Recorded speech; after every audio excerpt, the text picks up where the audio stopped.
अब हम लोग चर्चा करेंगे डिमॉन्स्ट्रेटिव प्रोनाउन का। डिमॉन्स्ट्रेटिव प्रोनाउन डिमॉन्स्ट्रेट निर्देशित करना, संकेत करना, ऐसी स्थितियों में हम प्रयोग करते हैं डिमॉन्स्ट्रेटिव प्रोनाउन का। इसका उदाहरण है this, that, these, those, such. But this is my pen, that is your bag, these are flowers and those are girls, or such is your mistake that no one will forgive you, such is your mistake। तो ये सारे के सारे subject की तरह इस्तेमाल किए गए प्रोनाउंस। इस तरह से हम लोगों ने देखा कि डिमॉन्स्ट्रेटिव प्रोनाउन भी वाक्य में प्रयोग होता है सब्जेक्ट की तरह, सारे के सारे का प्रयोग। इसके बाद हम चर्चा करेंगे डिस्ट्रीब्यूटिव प्रोनाउन का। अब डिस्ट्रीब्यूटिव प्रोनाउन को देखें, इसके उदाहरण है इच, आइदर, नाइदर। और फिर जब हम डिमॉन्स्ट्रेटिव प्रोनाउन कहते हैं डिस्ट्रीब्यूटिव प्रोनाउन, तो डिस्ट्रीब्यूटिव प्रोनाउन में हम इसका प्रयोग करेंगे जिसमें ये सब्जेक्ट की तरह इस्तेमाल किए जाएंगे। जैसे each, अब each knows his limitation। अब each यहां सब्जेक्ट की तरह इस्तेमाल हुआ। either कि there are two proposals and either is acceptable, either subject की तरह प्रयोग किया गया। there are two cars but neither is in order। तो यहां भी neither हमारा सब्जेक्ट की तरह इस्तेमाल हुआ है। तो हम लोगों ने देखा कि डिस्ट्रीब्यूटिव प्रोनाउन भी सब्जेक्ट की तरह इस्तेमाल किए जाते हैं। अब इसके बाद एक आखिरी प्रोनाउन है जिसको हम लोग कहते हैं ऑब्जेक्टिव प्रोनाउन। ये वो सब प्रोनाउंस हैं जिनको ऑब्जेक्ट की तरह इस्तेमाल, माने ऑब्जेक्ट की जगह पर हम इस्तेमाल करते हैं इनका। जैसे मी है, जैसे अस है, जैसे यू है, जैसे हिम है, जैसे हर है, जैसे देम है। तो मी, अस, यू, हिम, हर, देम ये सब के सब ऑब्जेक्टिव प्रोनाउन इसलिए हैं कि इनका पोजीशन ही सेंटेंस में ऑब्जेक्ट की जगह पर होता है, इनका स्थान वही प्लेस लेते हैं। अब जैसे देखिए एक वाक्य बनाता हूं जिसमें सारे प्रोनाउंस का प्रयोग करूंगा ऑब्जेक्ट की तरह। जैसे God loves me, God loves us, God loves you, God loves him, God loves her and God loves them. इसमें सारे ऑब्जेक्टिव प्रोनाउंस का प्रयोग किया गया है। और इस तरह से हम लोगों ने जितने तरह के पॉसिबल काइंड्स ऑफ प्रोनाउन हो सकते हैं सबकी चर्चा बारी बारी से की और कोशिश की गई कि सबको अलग अलग समझा जाए, फिर उसके प्रयोग को भी समझा जाए, ताकि कहीं भी न लिखने में, न बोलने में, न किसी तरह के एग्जामिनेशन में कोई कंफ्यूजन पैदा हो। और इस तरह से हम लोगों ने काइंड्स ऑफ नाउन को विद एग्जाम्पल्स समाप्त किया। जब प्रोनाउन की चर्चा की जाती है तो उसमें एक ऐसा भी प्रोनाउन है जो नॉन पर्सनल प्रोनाउन है जिसे हम कहते हैं इट। तो इट का यूज क्या है वो भी जानने की जरूरत है। इसके यूज के बारे में थोड़ी चर्चा हम लोग करें। जैसे ग्रामर कहता है कि इट का प्रयोग आप नॉन लिविंग के लिए कर सकते हैं, लाइफलेस थिंग्स के लिए कर सकते हैं। जैसे जब हम कहते हैं कि I bought a pen, I have bought a pen, it writes well. तो ये इट जो आया है वो पेन के लिए प्रयोग किया गया है। पेन क्या है हमारा? एक नॉन लिविंग नाउन है। फिर ग्रामर कहता है कि इट का प्रयोग आप एनिमल्स के लिए भी कर सकते हैं। जैसे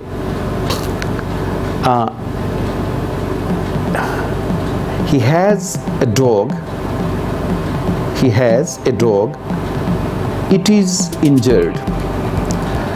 तो यहाँ it जो प्रयोग हमने किया वो डॉग एनिमल के लिए किया, क्योंकि ग्रामर इसकी इजाज़त देता है कि आप जानवरों के लिए भी it का प्रयोग कर सकते हैं।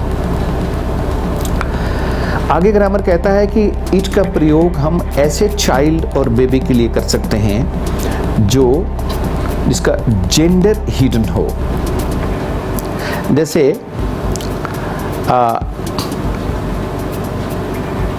The baby looks happy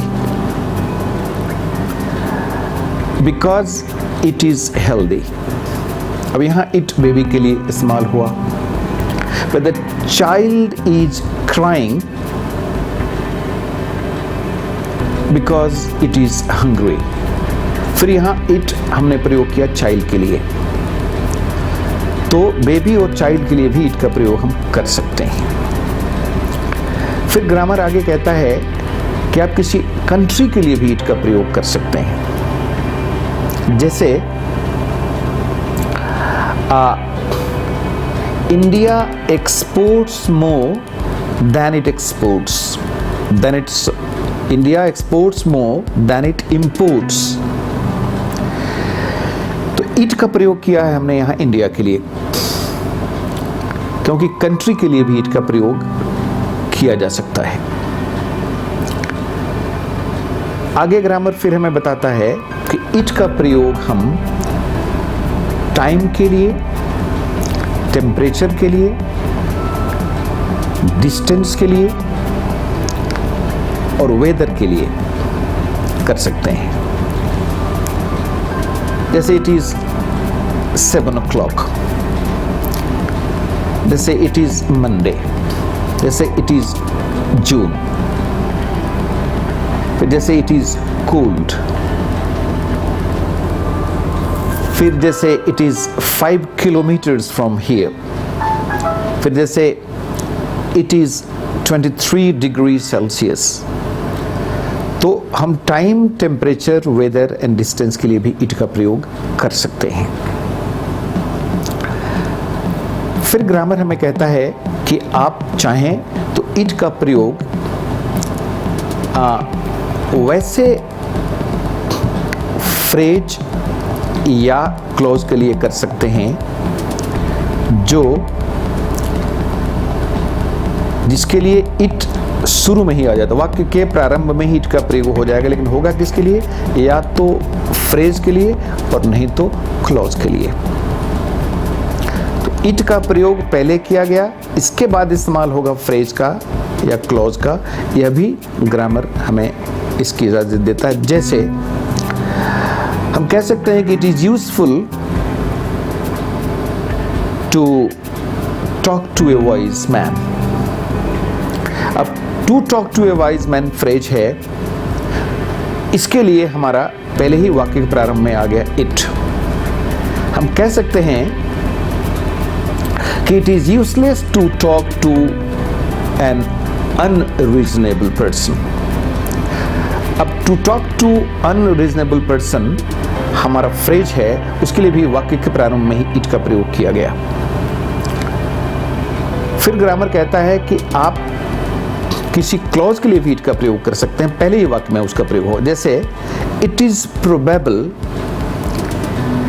that it may rain today. That it may rain today clause है और उसके लिए शुरू में ही वाक्य में आ गया हमारा इट इज प्रोबेबल। फिर ग्रामर हमें कहता है कि आप इट का प्रयोग हम एक ऐसी स्थिति में भी कर सकते हैं जो क्लॉज या स्टेटमेंट के लिए आएगा और ये इट आएगा वाक्य के अंत में।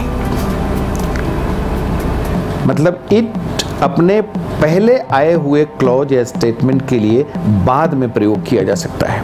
जैसे he has been cheated by his friend and he knows it या he realizes it।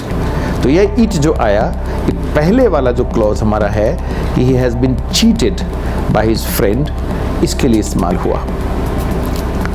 तो इस तरह से हम लोगों ने देखा कि इट का प्रयोग कैसी कैसी स्थितियों में हम करते हैं। फिर आखिर में ग्रामर कहता है कि इट का प्रयोग हम एम्फसाइज करने के लिए भी कर सकते हैं, और ये एम्फसिस हमारा नाउन पर भी हो सकता है और ये एम्फसिस हमारा प्रोनाउन पर भी हो सकता है। जैसे it is you who admire me, it is you. अब यहां यू पर एम्फसिस देने के लिए इट का प्रयोग किया गया, तो यू हमारा प्रोनाउन है, उसको एम्फसाइज करने के लिए इट का प्रयोग किया जा सकता है। फिर एक दूसरे वाक्य में आप देखें, it is Mohan who protects me या हु सेव्स मी। तो यहां जो इट का प्रयोग किया गया, ये कहां हम एम्फसाइज कर रहे हैं? मोहन जो नाउन है। तो इस तरह से हम नाउन या प्रोनाउन को एम्फसाइज करने के लिए भी इट का प्रयोग करते हैं, और इस तरह से डिफरेंट डिमेंशंस में हम लोगों ने देखा कि इट का प्रयोग किया जाता है। और इट एक नॉन पर्सनल प्रोनाउन होते हुए भी बहुत अच्छी भूमिका अदा करता है सेंटेंस के फॉर्मेशन में, इसलिए इसके यूज से एक्वेंटेड रहना हम सबों के लिए आवश्यक है।